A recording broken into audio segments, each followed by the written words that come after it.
Hello दोस्तों, आज हम पढ़ेंगे भारतीय इतिहास। भारतीय इतिहास को पढ़ने से पहले हम उसको अध्ययन की दृष्टि से 3 भागों में बांटते हैं।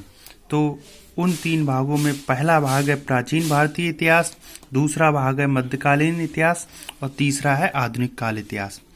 तो जो प्राचीन भारतीय इतिहास है, इसके अंतर्गत हम 20 लाख बीसी से 1100 एडी तक की घटनाओं का अध्ययन करते हैं। दूसरा भाग है मध्यकालीन भारतीय इतिहास या मध्यकालीन इतिहास। इसमें हम 1100 एडी से 1857 एडी तक यानी कि 1857 की क्रांति तक का इतिहास मध्यकालीन इतिहास के अंतर्गत पढ़ते हैं।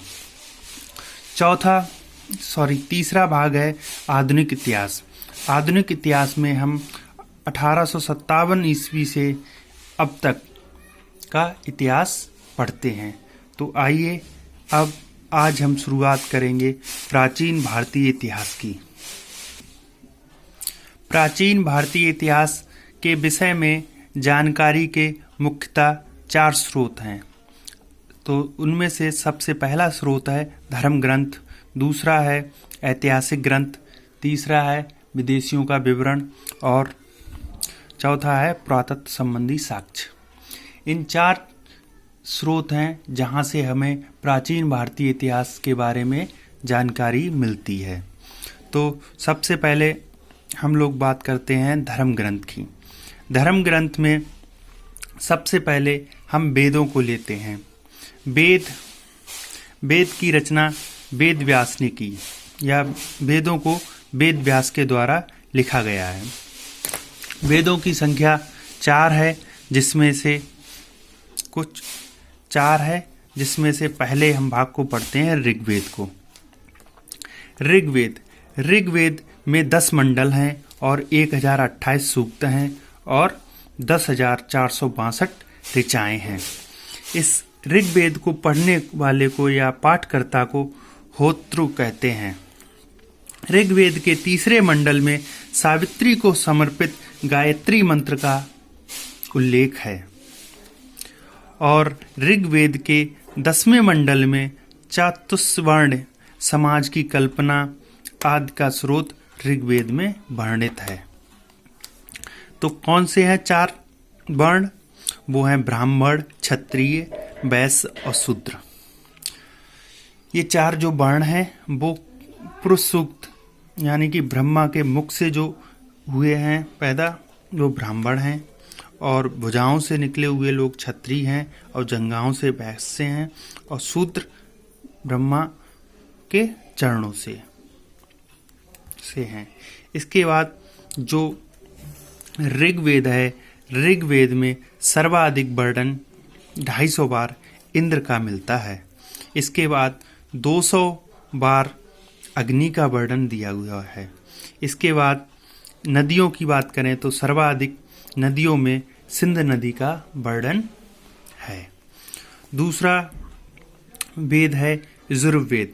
यजुर्वेद एक ऐसा वेद है जो गद्य और पद्य दोनों में पढ़ा जा सकता है। यजुर्वेद के पाठकर्ता को अदवरीयु कहते हैं। तीसरा वेद है सामवेद। साम का अर्थ है संगीत से। यह जो सामवेद है, यह भारतीय संगीत का जनक है। इसके पाठकर्ता को उद्रातृ कहते हैं। चौथा वेद है अथर्ववेद। अथर्ववेद में जादू टोना, बाल विवाह, प्रेम, साफ, वशीकरण, तंत्र मंत्र आदि विद्याओं का ज्ञान है। इसी क्रम में आगे हम देखते हैं वेदांग। वेदांग भी धर्म ग्रंथ के अंतर्गत आते हैं। वेदांगों की संख्या 6 है, जिसमें जो इस प्रकार है: शिक्षा, ज्योतिष, कल्प, व्याकरण, निरुक्त, छंद। ये 6 वेदांग हैं जिनमें प्राचीन भारतीय इतिहास के बारे में जानकारी मिलती है। अब पुराण की बात करते हैं। तो पुराणों की संख्या 18 है और इसके रचयिता लोमहर्ष हैं। प्राचीन भारतीय इतिहास के विषय में सबसे अच्छा और क्रमबद्ध विवरण पुराणों में देखने को मिलता है। तो आइए कुछ पुराण देखते हैं जिसमें प्राचीन वंशों के बारे में विवरण दिया हुआ है। तो मत्स्य पुराण है, उसमें सातवाहन वंश के बारे में दिया गया है। वायु पुराण है, ये गुप्त वंश से संबंधित है। ऐसे ही विष्णु पुराण जो है वो मौर्य वंश से संबंधित है। पुराणों को पढ़ने की अनुमति शूद्र को नहीं थी, यानी कि शूद्र को पुराण पढ़ने की अनुमति नहीं थी।